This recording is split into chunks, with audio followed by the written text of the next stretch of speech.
Assalamualaikum warahmatullahi wabarakatuh. Selamat pagi semuanya, apa kabar? Semoga dalam keadaan sehat walafiat ya.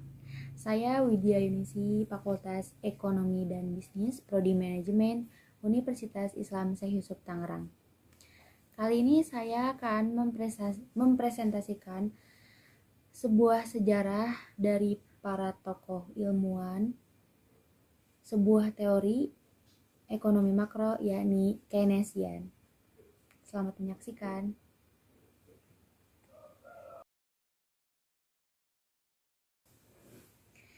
Teori makroekonomi Keynesian dikembangkan oleh ekonom Inggris bernama John Maynard Keynes pada tahun 1930. Pada saat itu, dunia sedang mengalami krisis ekonomi besar-besaran yang dikenal sebagai Great Depression. Keynes meneliti penyebab dari krisis ekonomi dan menyimpulkan bahwa krisis tersebut terjadi akibat kekurangan permintaan agregat, yaitu jumlah permintaan keseluruhan dari masyarakat terhadap barang dan jasa yang dihasilkan oleh perekonomian. Menurut Keynes, kekurangan permintaan agregat menyebabkan berkurangnya produksi dan penurunan tingkat lapangan kerja. Menurut teori ini, bahwa pemerintah dapat memainkan peran penting dalam mengembangkan mengatasi kekurangan permintaan agregat dan mempercepat pemulihan ekonomi. Keynes juga mengusulkan kebijakan fiskal ekspansif, yaitu meningkatkan pengeluaran pemerintah dan menurunkan pajak sebagai cara untuk meningkatkan permintaan agregat dan merangsang pertumbuhan ekonomi. Teori makro Keynesian mempengaruhi kebijakan ekonomi di banyak negara di seluruh dunia pada akhir abad ke-20 selama pasca Perang Dunia II. Negara-negara tersebut menerapkan kebijakan ekonomi yang didasarkan pada teori Keynesianisme yang dikenal sebagai kebijakan ekonomi, yaitu welfare state. Namun, pada tahun 1970, pengaruh teori Keynesian mulai menurun dan muncul teori baru seperti monetarisme dan neoklasik. Meskipun teori makroekonomi Keynesian tidak lagi menjadi teori utama dalam ekonomi, konsep-konsep dasarnya masih dipelajari dan diterapkan oleh banyak ekonom dalam merancang kebijakan ekonomi saat ini. Ada sebuah landasan yang diterapkan oleh Keynes dalam teori makroekonomi, yaitu pemahaman bahwa perekonomian memiliki kecenderungan untuk mengalami ketidakseimbangan dan tidak selalu mencapai titik keseimbangan yang optimal. Menurut Keynes, perekonomian dapat mengalami kekurangan permintaan agregat yang dapat menyebabkan berkurangnya produksi dan penurunan tingkat lapangan kerja. Keynes juga menyarankan bahwa permintaan dapat memainkan peran penting dalam mengatasi kekurangan permintaan agregat dan mempercepat pemulihan ekonomi. Salah satu cara yang diusulkan Keynes adalah melalui kebijakan fiskal ekspansif tadi ya. Adapun beberapa prinsip dasar teori makroekonomi Keynesian antara lain, 1. Konsumsi merupakan faktor utama dalam menentukan output ekonomi. Yang kedua, ada investasi merupakan faktor penting yang mempengaruhi tingkat output ekonomi. Yang ketiga, ada tingkat pengangguran dapat terjadi akibat kekurangan permintaan agregat. Dan pemerintah harus turun tangan untuk menstimulasi permintaan agregat. Yang keempat, ada pemerintah dapat mempengaruhi tingkat pengangguran melalui kebijakan fiskal, pengeluaran dan pajak, dan kebijakan moneter, suku bunga, dan pasokan uang. Yang terakhir, ada pemerintah harus terus-menerus memantau dan mengatur aktivitas ekonomi untuk memastikan stabilitas dan pertumbuhan ekonomi yang seimbang. Dalam praktiknya, teori makroekonomi Keynesian mendorong pemerintah untuk menggunakan kebijakan fiskal yang ekspansif pada saat-saat krisis ekonomi, seperti meningkatkan pengeluaran pemerintah dan menurunkan pajak untuk merangsang permintaan agregat dan mendorong pertumbuhan ekonomi. Selain itu, teori ini juga menekankan pentingnya intervensi pemerintah dalam mengatur pasar dan melindungi kepentingan sosial masyarakat. Seperti yang saya jelaskan tadi dan disebutkan tadi, ada beberapa konsep penting yang mencakup teori ekonomi makro Keynesian, yaitu konsep agregat.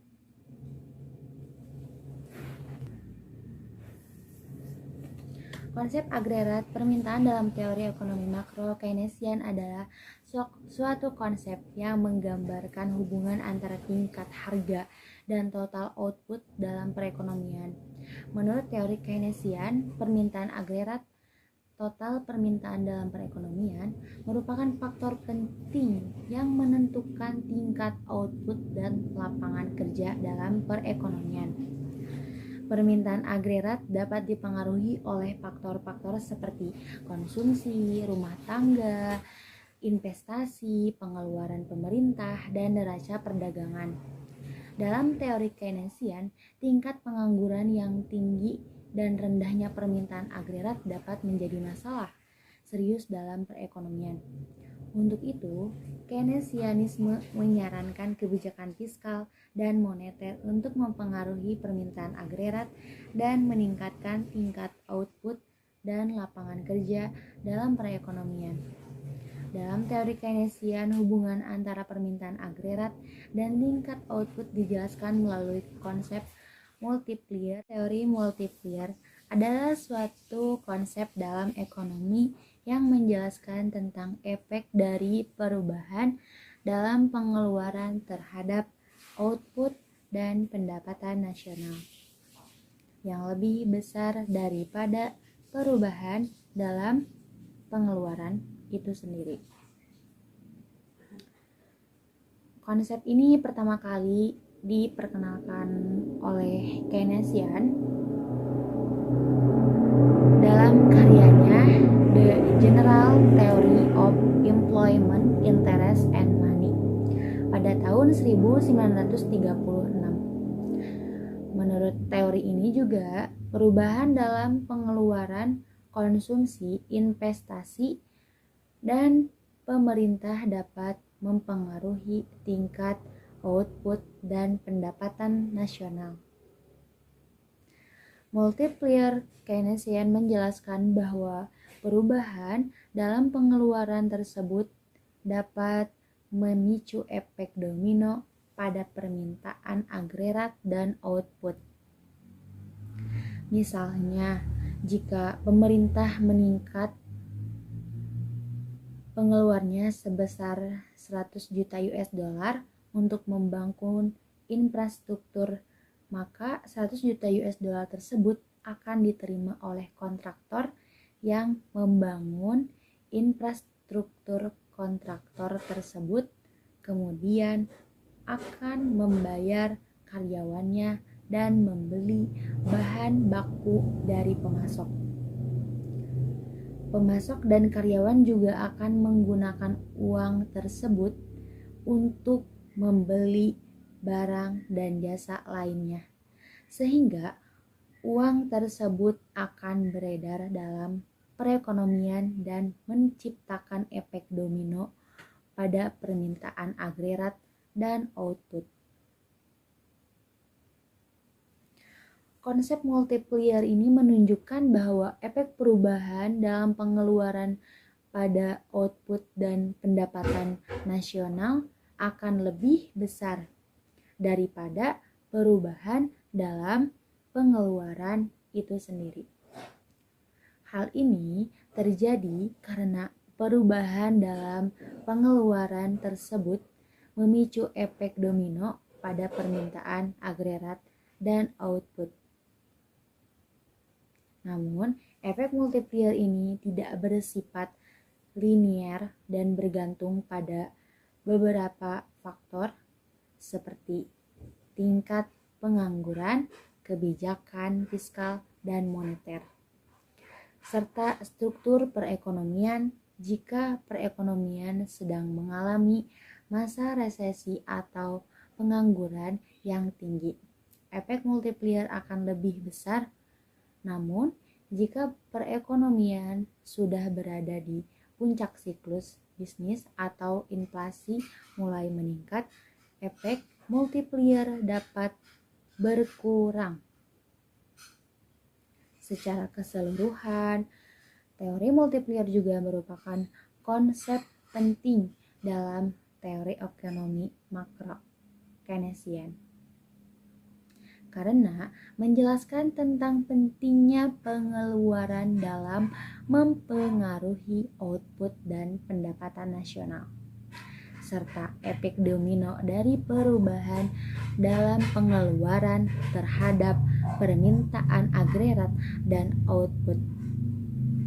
Yang ketiga ada pengangguran. Keynesianisme menunjukkan bahwa pengangguran dapat menjadi masalah jangka panjang dalam perekonomian dan bahwa tindakan pemerintah dapat diperlukan untuk mengatasi pengangguran. Keynesianisme menekankan pentingnya kebijakan fiskal dan moneter untuk mempengaruhi pemerintah agregat dan meningkatkan lapangan kerja. Yang keempat ada kebijakan fiskal dan moneter. Keynesianisme menganggap kebijakan fiskal dan moneter dapat membantu mengatasi masalah ekonomi seperti pengangguran, inflasi. Kebijakan fiskal melibatkan pengeluaran pemerintah dan pajak, sedangkan kebijakan moneter melibatkan pengaturan suku bunga dan pasokan uang dalam perekonomian.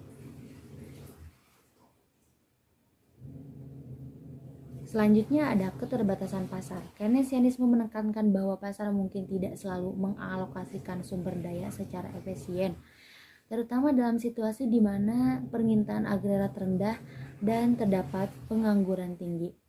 Oleh karena itu, tindakan pemerintah dapat diperlukan untuk membantu mengatasi keterbatasan pasar ini.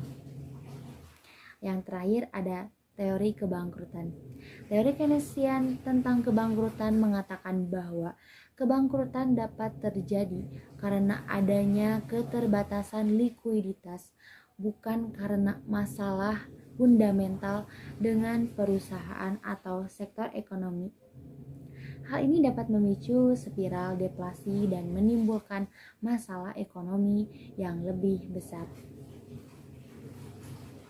Sekian penjelasan dari materi saya. Terima kasih.